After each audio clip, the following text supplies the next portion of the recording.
मंडळी नमस्कार। मंडळी लोकसभा निवडणुकीच्या 5व्या टप्प्यातलं मतदान 20 मेला होतंय आणि या टप्प्यात मुंबईतल्या अर्थात या परिसरातल्या 6 लोकसभा मतदारसंघात देखील मतदान होणार आहे। यातल्या 2 ते 3 मतदारसंघातला आपण आढावा मागच्या काही व्हिडिओमध्ये घेतलाय। आज आपण अशाच एका महत्त्वाच्या मतदारसंघाचा आढावा घेणार आहोत। किंबहुना त्या मतदारसंघातल्या सद्यस्थितीतल्या राजकीय परिस्थितीचा आढावा देखील घेणार आहोत आणि सध्या म्हणजेच कोणत्या 2 महत्त्वाच्या उमेदवारांमध्ये या मतदारसंघात लढाई होते याबद्दल देखील सविस्तर जाणून घेणार आहोत। खरं म्हणजे तो मतदारसंघ म्हणजे मुंबई दक्षिण मतदारसंघ।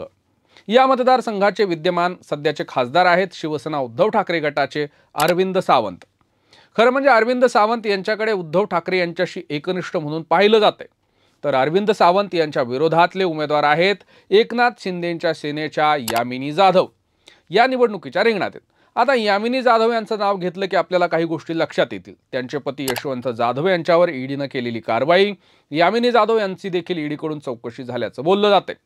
तर याच यामिनी जाधव यांचं अरविंद सावंत यांच्यापुढे यावेळेस आव्हान असणार आहे। खरं म्हणजे दक्षिण मुंबई मतदारसंघाचा जर आपण थोडासा इतिहास पाहिला तर या मतदारसंघात ज्येष्ठ नेते सखा पाटील, जॉर्ज फर्नांडिस, मुरली देवरा ते आता अरविंद सावंत असे बडे नेते या मतदारसंघातून लोकसभेला आजवर निवडून गेले।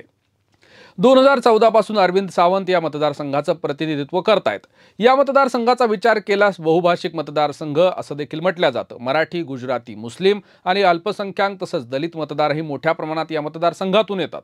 त्याबरोबरच आर्थिक स्तराचा जर विचार केला तर अतिश्रीमंत, मध्यमवर्गीय ते गरीब असे मतदार या मतदारसंघात राहतात। त्यामुळे हा मतदारसंघ मुंबईचा महत्त्वाचा मतदारसंघ मानला जातो आणि तो सर्वच पक्षांना आपल्याकडे हवा असा आहे। दक्षिण मुंबई मतदारसंघ राजकीय दृष्ट्या जर आपण पाहिला तर या मतदारसंघात 6 विधानसभा मतदारसंघ येतात, ज्याच्यामध्ये मलबार हिल, मुंबादेवी, कुलाबा, वरळी, शिवडी आणि भायखळा असे विधानसभा मतदारसंघ आहेत। मलबार हिलमधून भाजपचे मंगल प्रभात लोढा हे आमदार आहेत। त्यानंतर कुलाबा येथून राहुल नार्वेकर हे आमदार आहेत। त्यानंतर मुंबादेवीतून काँग्रेसचे अमीन पटेल हे आमदार आहेत। तर वरळी विधानसभेच्या मतदारसंघातून शिवसेना ठाकरे गटाचे आदित्य ठाकरे हे आमदार आहेत। शिवडीमधून ठाकरे गटाचे अजय चौधरी हे आमदार आहेत। तर भायखळा मतदारसंघातून शिंदे गटाच्या उमेदवार असणाऱ्या यामिनी जाधव या स्वतः आमदार आहेत। त्यामुळे एकंदर ताकदीचा जर विचार केला तर भाजपचे 2, शिंदे गटाचा 1 आमदार, तर ठाकरे गटाचे 2 आणि काँग्रेसचा 1 आमदार, महायुती आणि महाविकास आघाडी अशी जर ताकद आपण बघितली तर समसमान ताकद यावेळी आपल्याला पाहायला मिळते।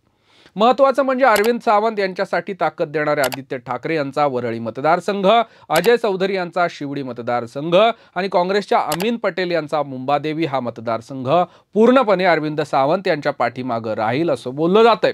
तर मलबार हिल, कुलाबा हे भाजपचे मतदारसंघ असल्यानं अर्थात इथली ताकद ही भाजपकडून यामिनी जाधव यांच्या पदरात जाईल असं म्हटलं जातं। खरं म्हणजे या मतदारसंघावरून शिंदे सेना आणि भाजप या दोन्हीमध्ये चढावड सुरुवातीला पाहायला मिळाली। हा मतदारसंघ आपल्याला मिळावा अशी भाजपचाही आग्रह होता। त्यामुळे राहुल नार्वेकर हे आग्रही होते। त्यांनी लोकसभेच्या निवडणुका जाहीर झाल्यानंतर काही काळ या भागात भेटीगाठी घेत स्वतःचा प्रचार केल्याचं बोललं जातंय। तसंच भाजपाचे नेते मंगल प्रभात लोढा यांचा मलबार हिल हा मतदारसंघ देखील याच मतदारसंघात असल्यानं त्यांच्या देखील नावाची चर्चा झाली। मात्र शिंदे गटाने ही जागा खेचण्यात यश मिळवलं, कारण जर ही जागा भाजपच्या वाट्याला गेली असती तर उद्धव ठाकरे यांच्या पक्षानं मराठी विरुद्ध गुजराती या प्रमुख प्रश्नाखाली ही निवडणूक लढवली असती आणि जिंकली देखील असती। त्यामुळे भाजपनं हा वाद टाळला आणि यामिनी जाधव यांच्या गळ्यात इथल्या उमेदवारीची माळ देण्यात आली। मात्र असं असलं तरी यशवंत जाधव आणि यामिनी जाधव यांची उमेदवारी वादग्रस्त असल्याचं म्हटलं जातंय, कारण भाजपनं यशवंत जाधव, यामिनी जाधव यांच्यावर बेनामी संपत्ती संदर्भात अनेक आरोप करत ईडीची कारवाई केली होती।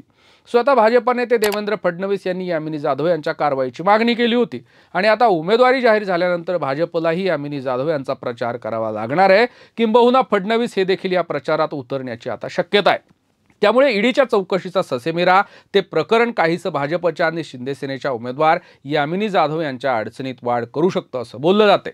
तर एकीकडे अरविंद सावंत हे उद्धव ठाकरेंचे एकनिष्ठ राहिलेले उमेदवार आहेत। भाजपसोबतची युती तुटल्यानंतर केंद्रीय मंत्रिमंडळात मंत्री म्हणून असणारे अरविंद सावंत यांनी लगेच राजीनामा दिला होता। या गोष्टी प्रचारामध्ये निश्चितच वापरल्या जाणार आहेत। त्यामुळे या मतदारसंघातल्या मराठी मतदार यासोबतच मुस्लिम मतदार, दलित मतदार आपल्याकडे वळवण्याचा प्रयत्न अरविंद सावंत करणार आहेत।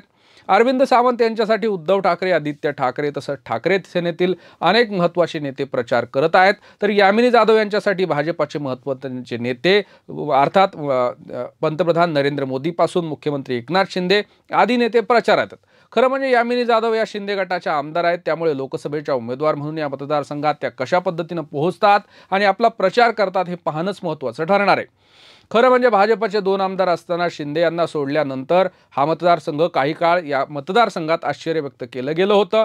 त्यातच काँग्रेसचे माजी खासदार मिलिंद देवरा यांनी शिंदे गटात प्रवेश केल्यानं मतदारसंघातली ताकद निश्चितच महायुतीची वाढल्याचं बोललं जातंय.